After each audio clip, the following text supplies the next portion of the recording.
Bonjour, alors aujourd'hui on va regarder des suites récurrentes et dans le cas où elles convergent vers un point fixe attractif.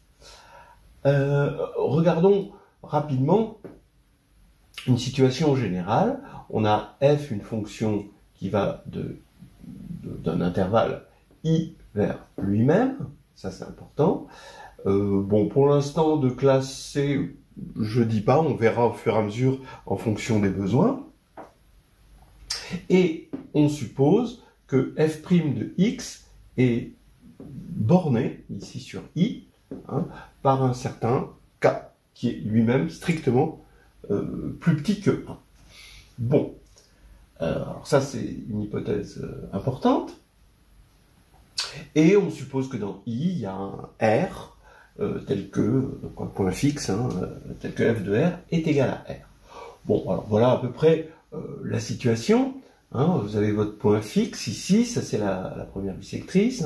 Vous avez votre point fixe r, vous avez votre courbe dont la dérivée est strictement plus petite qu'un certain k, ici, qui est plus petit que 1, voilà, comme ceci.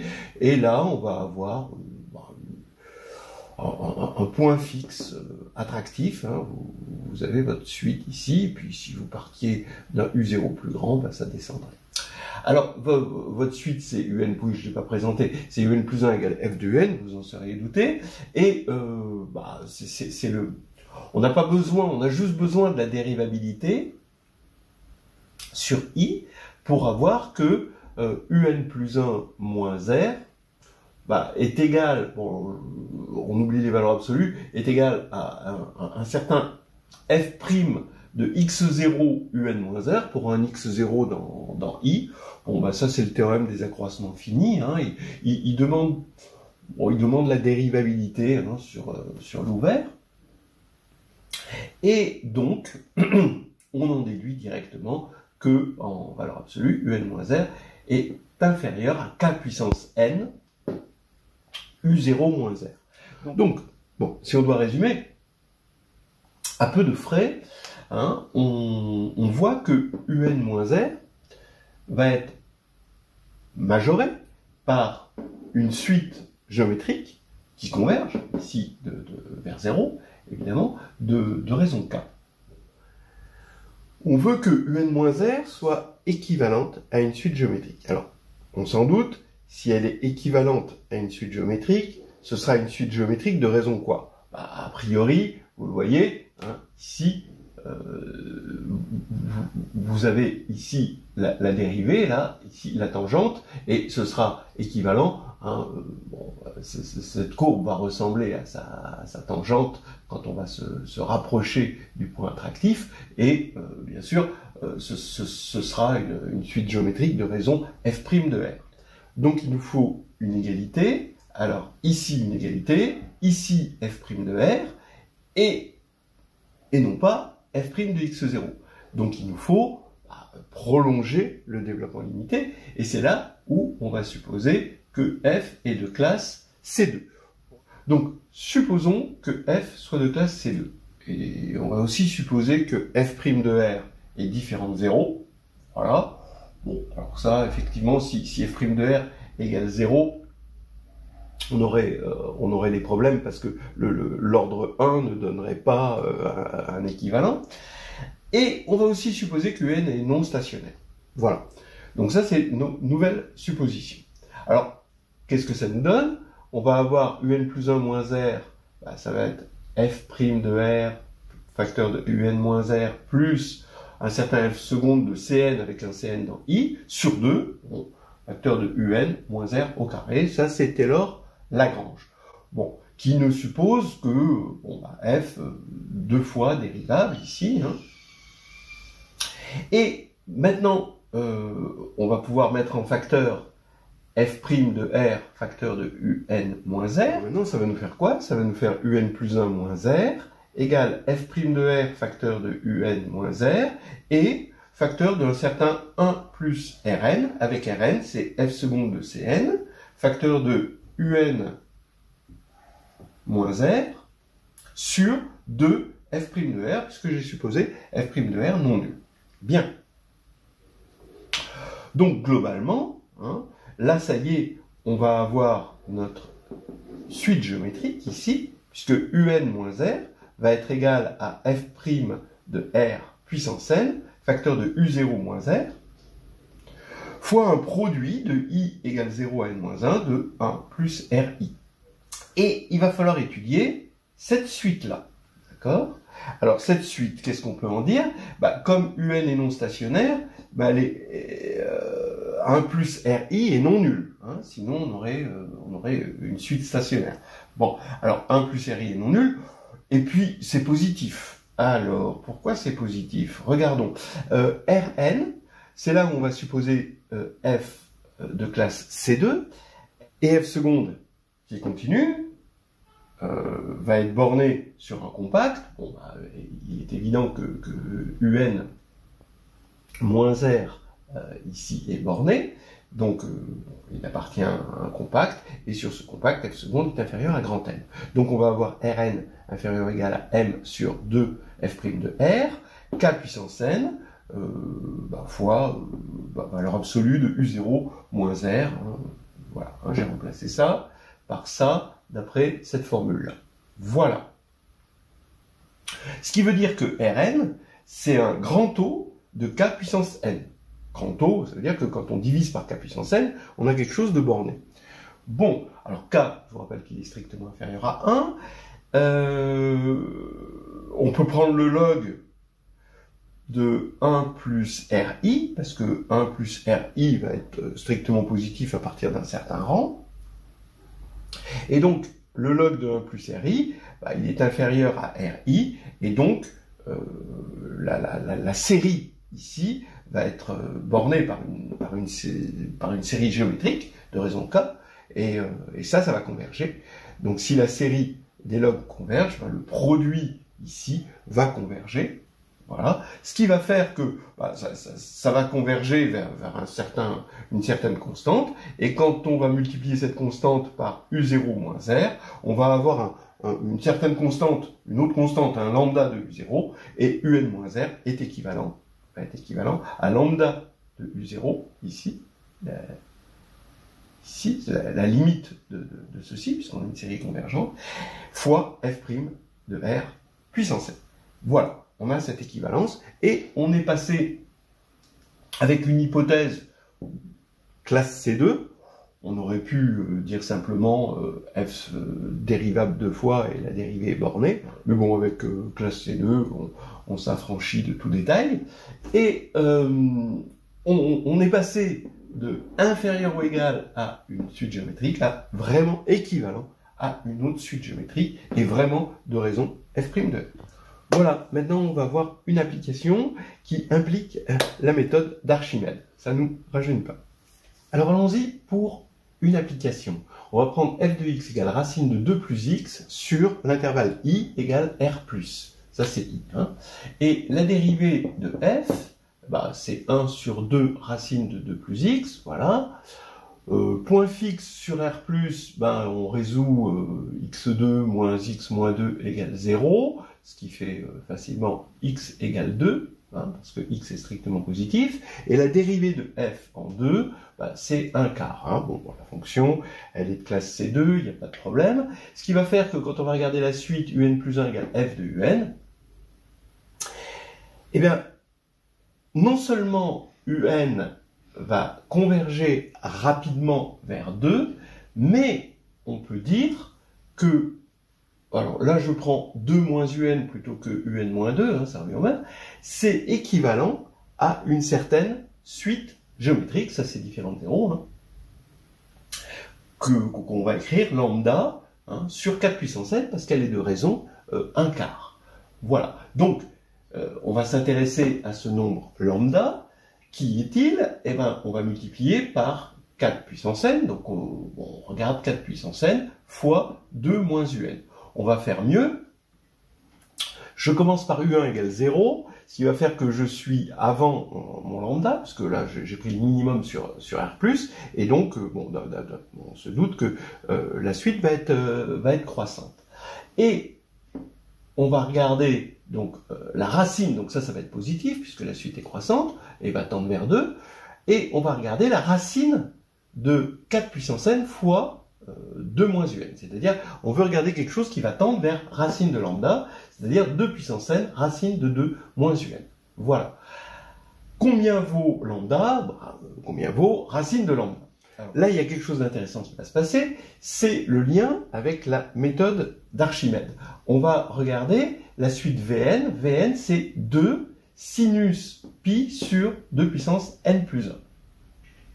Cette suite, c'est facile d'en avoir un équivalent, c'est facile d'avoir un développement limité, ça, on sait faire des tas de choses sur cette suite. Alors, qu'est-ce qu'elle veut dire, cette suite, géométriquement? Ça veut dire que je prends le cercle de rayon 1, cercle, voilà, trigonométrique, je vais prendre l'angle alpha égale 2pi sur 2 puissance n plus 1, d'accord? C'est-à-dire pi sur 2 puissance n, voilà mon alpha. Ici, je vais regarder le 2 puissance n plus 1 Ghosn inscrit dans mon cercle. Ben oui, puisque j'ai divisé 2pi par 2 puissance n plus 1, hein, d'accord? Donc ici, quand je vais dessiner le polygone d'anglocentre alpha, le polygone régulier, hein, je vais avoir un 2 puissance n plus 1 Ghosn régulier, hein, évidemment.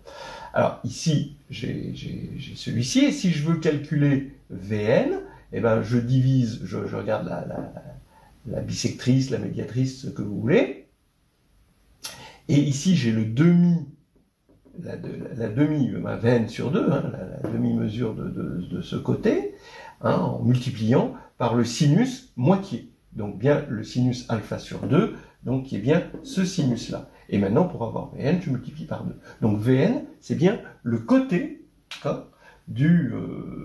donc c'est le côté du 2 puissance n plus 1 Ghosn. Voilà.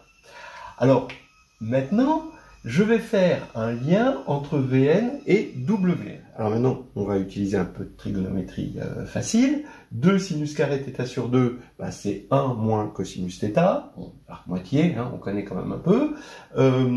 Et comme on est dans une situation où les angles sont positifs, voilà, bien compris entre 0 et pi sur 2, eh bien... cosinus, c'est racine de 1 moins sinus carré. Parce que cosinus est positif. Et donc, ici, on a 2 sinus carré θ sur 2 égale 1 moins racine de 1 moins sinus carré θ. Voilà. Ce qui fait que Vn plus 1, eh bien, en utilisant cette formule-là, eh bien, on trouve facilement que c'est racine de 2 moins racine de 4 moins Vn carré. Bon, vérifiez-le, c'est vraiment pas difficile à partir de là, en posant θ égale pi sur 2 puissance n plus 1. Voilà. Et maintenant, ici, je regarde combien vaut V1. Alors V1 vaut, ben, pour n égale 1, ici j'ai pi sur 4, donc racine de 2 sur 2, fois 2, ça fait racine de 2. Donc V1 égale racine de 2. Bon, très bien. Alors maintenant, on va regarder une autre suite, juste la suite racine de 2 moins un. Quelle est sa relation de récurrence? Donc regardez, racine de 2 moins un au carré, ça va faire 2 moins un, 4 moins 2 moins un, ça va faire 2 plus un, racine de 2 plus un, ben, par définition, c'est f de un, donc c'est un plus 1, donc on a bien ça. Hein, d'accord? Voilà. Voilà. Donc, on a cette relation de récurrence, qui est exactement donc la même que celle de Vn, et maintenant, on regarde racine de 2 moins u1, eh bien, ça fait tout simplement, ben, puisque u1 c'est égal à 0, ça fait racine de 2. Donc, exactement comme V1. On en déduit donc que Vn est égal à racine de 2 moins un, puisqu'il y a la même relation de récurrence et la même initialisation. Voilà. Alors maintenant, ici, j'ai Vn. Ce qui fait que Wn que je cherchais, c'est 2 puissance n fois Vn. Voilà. Et maintenant, 2 puissance n fois Vn. Eh bien, regardez, puisqu'on a dit que Vn, c'était le côté du 2 puissance n plus 1 gone régulier, eh bien, là, Wn, ça devrait être le demi-périmètre de ce polygone. D'accord? Puisque là, j'ai pas mis de n plus 1, j'ai mis que 2 puissance n. Donc, ça devrait être le demi-périmètre. On a envie de dire que du coup, le demi-périmètre, comme le polygone, la suite de polygones va tendre vers le cercle, alors le demi-périmètre va tendre vers le demi-périmètre du cercle, c'est-à-dire pi. Là, il y a quand même un petit piège, il faut faire attention. Je vous ai mis un contre-exemple ici. Donc le problème, c'est le suivant. Hein, vous avez une suite de courbes qui tend vers une courbe, et vous voulez savoir si la suite des longueurs tend vers la longueur de la courbe limite. D'accord? Est-ce que la limite des longueurs, c'est la longueur de la courbe limite? Vous voyez que vous faites une espèce d'échange de passage à la limite qui demande souvent de la convergence uniforme, convergence normale, etc. Hein, parce qu'une longueur, c'est quand même une intégrale, donc vous êtes en train de commuter la limite avec cette intégrale.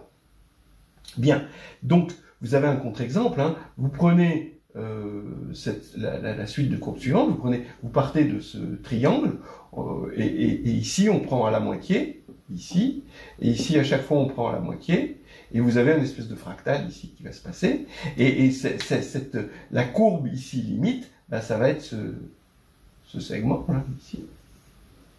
D'accord?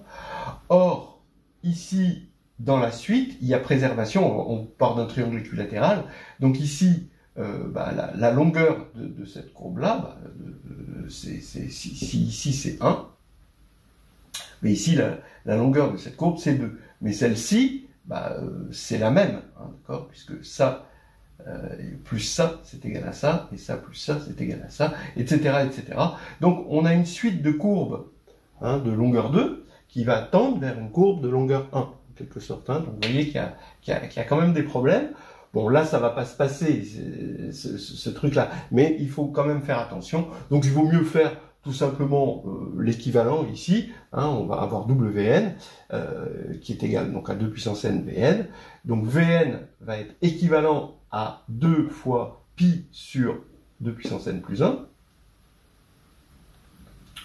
Voilà. Donc, on l'a ici, parce que j'ai multiplié par 2. Et donc, on fait disparaître ça, et ça va tendre vers pi. Donc ça nous fait une jolie approximation de pi. On peut même avoir un développement limité, hein, ici. Et regardez, vous avez 2 racines de 2, d'accord? Voilà, pour n égale 1. C'est bien ça. D'accord, oui, puisqu'on avait 2 racines de 2. Puis 4 racines de 2 moins racine de 2. Puis 8 racines de 2 moins 2 plus racine de 2. Voilà la première, c'est émouvant, mais c'est la première suite qui a donné des approximations de pi. Si vous avez 2,8, là vous dépassez les 3. Vous dépassez les 3, c'est un peu normal, parce que vous avez l'hexagone, lui, l'hexagone régulier, hein, qui est inscrit dans le cercle de rayon 1, lui, il est de longueur 3. Vous pouvez le vérifier, hein, et c'est bien connu. Donc comme là on est passé à l'octogone, eh bien on a quelque chose qui approche mieux, donc on est passé au-dessus de 3. Et donc là vous voyez qu'on commence à être dans les 3,1 quelque chose, et ça va tendre vers pi assez rapidement. D'ailleurs, il y a une petite histoire à raconter sur ce 3.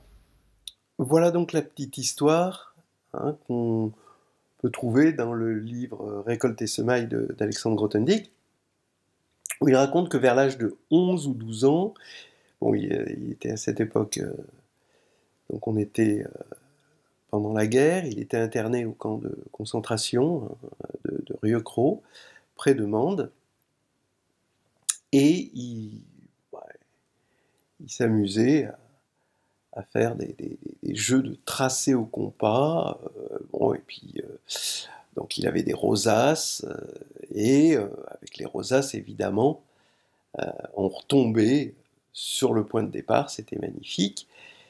Et il était du coup convaincu que la longueur de la circonférence, c'était 6 fois celle du rayon.